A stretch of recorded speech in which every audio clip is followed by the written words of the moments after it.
जानते हैं उस समय केवल छूने से नहीं, परछाई सबसे दिक्कत थी इनकी। और परछाई तो छोड़िए, इनकी आवाज सुनने से भी लोग सोचते थे कि अपवित्र हो जाए। ये जो आवाज से अपवित्र, परछाई से अपवित्र, छूने से अपवित्र, ये दर्द जो उनको सहना पड़ा, ये दर्द इनकी जिंदगी में बहुत बड़ा रोल प्ले किया आगे चल के इनकी लीडरशिप को बिल्ड करने में। जानते हैं, संस्कृत नहीं पढ़ाई जा रही थी। बोलते संस्कृत तो ब्राह्मणों के पढ़ने के लिए, तेरे पढ़ने के लिए तो है नहीं, स्कूल से निकाल दिया जाता। तो सायाजी महाराज गायकवाड़ नाम के एक राजा वहीं हुआ करते थे, जिन्होंने इसकी तकलीफ को समझा और वो इनकी तकलीफों को पहचानते थे। बहरहाल इनकी पढ़ने की इतनी इच्छा को देख के उन्होंने इसको स्पॉन्सर किया, स्कॉलरशिप दी, ताकि ये जाके वेस्ट में लंबी पढ़ाई कर सके। देखिए, ध्यान दीजिए, बात आज की नहीं है, बात 110 साल पुरानी है। 1908 1909 उस समय एक सबसे निचले पायदान से उठा हुआ महार जात का लड़का जाकर के इंटर करके आया इंग्लिश में मुंबई से। उसके बाद वही बीए करी, पॉलिटिकल साइंस और इकोनॉमिक्स में। रुका नहीं, तुम मुझको यहां नहीं पढ़ने दोगे, मैं जाऊंगा दुनिया की बेस्ट यूनिवर्सिटी में, रोक के तो दिखाओ। और वही स्कॉलरशिप लेकर के निकल गया न्यूयॉर्क, कोलंबिया यूनिवर्सिटी जाकर के उसने पहले तो एमए करी, पॉलिटिकल साइंस, इकोनॉमिक्स, हिस्ट्री और सोशियोलॉजी में। उसके बाद पीएचडी करने निकला। यहां नहीं रुका, लंदन स्कूल ऑफ इकोनॉमिक्स चला गया। लंदन स्कूल ऑफ इकोनॉमिक्स जाकर वहां एमएससी किया, उसके बाद लॉ की पढ़ाई किया, फिर उसके बाद डॉक्टरेट किया, किताब के ऊपर अपनी थीसिस लिखी। ये वही किताब थी जिसके ऊपर आगे जाकर के रिजर्व बैंक ऑफ इंडिया को बनाया गया। महाराजा और बड़ौदा से उनका प्रेम इतना था ना, वो जो सायाजी गायकवाड़ जिन्होंने इनको स्कॉलरशिप दिया था, पढ़ने में इनकी मदद करी थी, दुनिया भर में पढ़ के उनका प्रेम भूले नहीं, वापस उनके पास आ गए। बोला, आप दुनिया भर में पढ़ के आए हूं, आपकी सेवा में आना चाहता हूं। तो उनको मिलिट्री सेक्रेटरी की नौकरी दे दी गई, और उस समय ये नौकरी बड़ी मानी जाती थी। अब ये बड़ी पदवी पे तो आ गए थे, लेकिन वो छुआछूत ने इनका पीछा थोड़ी छोड़ा। वहां भी जो सरकारी पियोन होता था ना, वो उनको फाइल दूर से फेंक के दिया करता था। बोला, तू नीच जात का है? आज गद्दी पे बैठ गया तो क्या? दूर से फाइल फेंकते थे, उसके पास नहीं जाते थे। उनको खाने के लिए बोलते थे, बाहर जाके खा। आज भी वो कुएं से पानी नहीं पी सकते थे, इतनी एग्जॉल्टेड पोजीशन पे। बाबा साहब अंबेडकर की तकलीफों का सिलसिला थमा थोड़े ही। अभी तो रमाबाई जिनसे उनका विवाह हुआ था, उनके साथ उनकी 5 संतानें हुई, लेकिन 4 संतानें एक के बाद एक इलाज की सुविधा ठीक से ना मिल पाने के कारण उनके जीवन से चलती चली गई। 4 बच्चों का देहांत हुआ, 1 बच्चा बचा, लेकिन पत्नी भी आगे चल के लंबा साथ नहीं दे पाई। वो भी लंबी बीमारी के चलते उनका भी देहांत हो गया।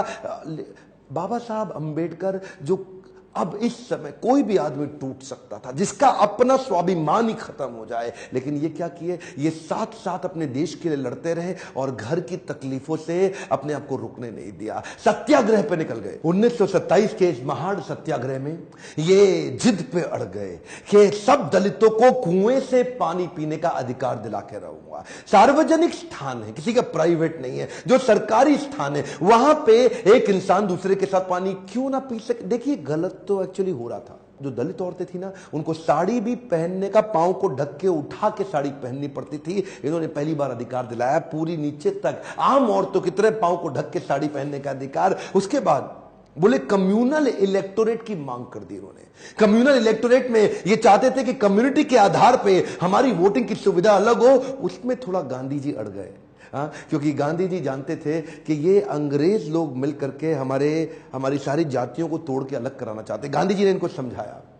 देखो क्या बोले अंबेडकर जी, मैं आपको रिजर्वेशन दिला दूंगा, मैं आपको बाकी सब मदद करूंगा, सब करूंगा, लेकिन अलग नहीं करते। अब जातियों के आधार पर अगर देश को अलग किया तो मुझे स्वतंत्रता नहीं मिल पाएगी, मैं अंग्रेजों से लड़ नहीं पाऊंगा, मेरे साथ खड़े होके मेरी ताकत बनो। वो जब अंबेडकर नहीं माने तो गांधी जी ने फिर उनको रिक्वेस्ट की, और उसके बाद अनशन पे बैठ गए गांधी जी। बहरहाल अंबेडकर उस समय उनके सामने बड़ी दुविधा आ गई।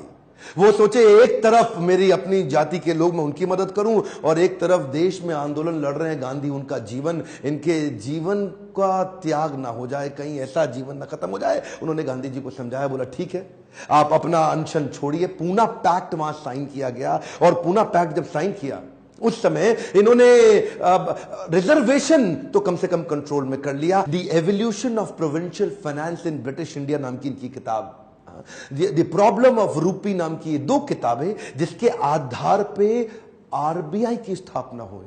मैं दोबारा बोल दूं क्या? इन्होंने जो किताबें लिखी उसके आधार पे आरबीआई की स्थापना करी गई। कैन यू इमेजिन, भारत के सबसे निचले पायदान से आया एक यंग लड़का जिसकी कोई मदद करने वाला नहीं, आज उसकी बुद्धि पे आधारित हमारे कॉन्स्टिट्यूशन की स्थापना भी की जाएगी। इनकी ज्ञान, बुद्धि और कौशल का लोहा इंडियन लीडर्स और ब्रिटिश लीडर्स दोनों मानते थे। 1947 में भारत आजाद हुआ और गांधी जी के पास नेहरू अपनी पूरी कैबिनेट की लिस्ट लेकर के आए। जब नेहरू, जो कि स्वतंत्र भारत के पहले प्रधानमंत्री होने वाले थे, पूरी कैबिनेट की लिस्ट लेके पहुंचे और बताया कि देखो इनको मैं तो तभी गांधी ने पूछा इसके अंदर बाबा साहब अंबेडकर का नाम कहां है? और वहीं थोड़ी उनकी बहस हुई और गांधी ने बोला कि नेहरू ये तुम्हारी कैबिनेट नहीं है, ये आजाद भारत की कैबिनेट है। तभी उनको कानून मंत्री के रूप में लिया गया और न केवल कानून मंत्री बल्कि तुरंत जो ड्राफ्टिंग कमेटी थी इंडियन कॉन्स्टिट्यूशन की, उसका चेयरमैन भी बना दिया गया। इनकी इंटेलिजेंस के आगे कोई कुछ बोल नहीं सकता था। जो इनसे सहमत थे, असहमत थे, दोनों जानते थे कि इस आदमी में बुद्धि बहुत है। बहरहाल मन तो है कि मैं घंटों तक इनके विषय में बात करूं, एक्चुअली मन भरता नहीं है इनके विषय में बात करते हुए। इतने बुद्धिमान व्यक्ति, आगे चल के इन्होंने हिंदू कोड बिल और महिलाओं के लिए बड़े कानूनों के अंदर कई बदलाव लाए। ये वो पॉलिटिकल लीडर नहीं थे जो सत्ता के लिए लड़ते थे, ये लड़ते थे उनके लिए कि देश में कमजोर हिस्से को उठाना देश के हर लीडर की जिम्मेदारी। एक मोर टाइम ध्यान दीजिए,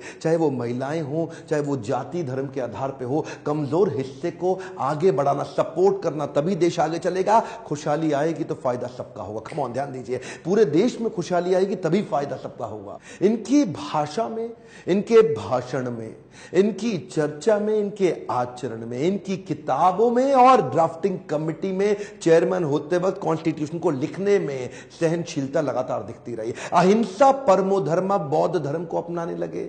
आत्मवत् सर्वभूतेषु, भागवतम में बताया गया है कि बौद्ध धर्म में आत्मवत् सर्वभूतेषु, सभी जीवात्माओं को अपनी तरह देखना चाहिए। ये जो समान दृष्टि देने का उन्होंने प्रयास किया, ये उसके बाद ये बौद्ध धर्म को स्वीकार करने चले गए। आखिरी तक काम प्रेम से करते रहे, किसी से लड़ाई नहीं लड़ी। आपके लिए क्या मैसेज है इसमें? एक मैसेज लेके जाइए, एजुकेशन इज द टूल। पूरी जिंदगी में सबसे निचले कमजोर तबके को उन्होंने उस एजुकेशन के बल पे तो खड़ा किया। ये लगातार जो पढ़ते रहे लोग, इनके सामने चुप, इनकी एजुकेशन के चलते तो हो जाते थे।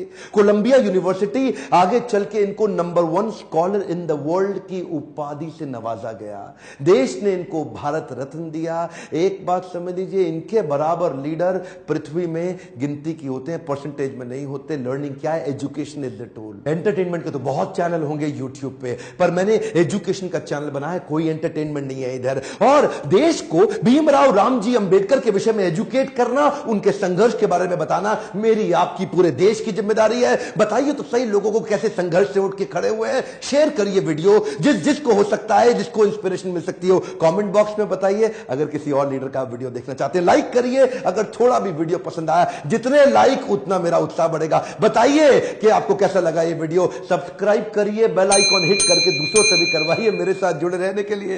प्रेम पूर्वक हर बार की तरह